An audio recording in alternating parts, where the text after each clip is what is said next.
Anong itsura ng Pilipinas sa 2025? Ang anak ni Marcos ang magiging presidente at muling maghihirap ang tao. Sa inyong lahat, lalo. Good morning, boys and girls. Ang projection natin, ang pangako sa atin, 1 year.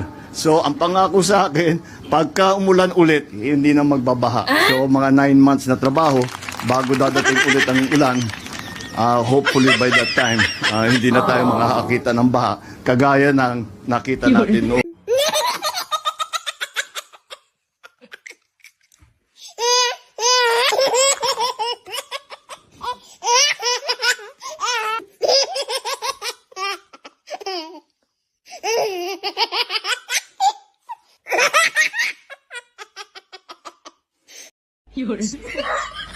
Yeah, well, we just follow our regular procedure. We take down the power when it is not safe. It's really the flooding that we're going to have to deal with. So,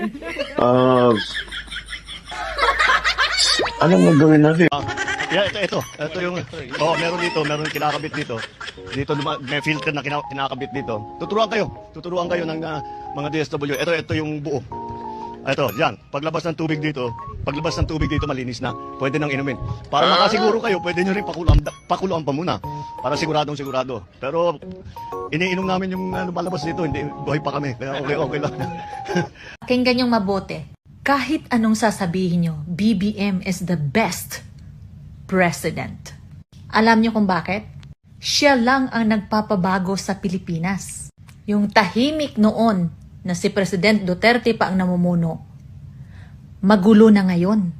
Yung takot ang mga adik noon, ngayon hindi na. Ang mga korap dati nakukulong, napaparusahan, pero ngayon mas malakas pa ang boses nila at hindi sila takot. Kaya si BBM sabay-sabay nating yayakapin ng mahigpit hanggang mag-violent.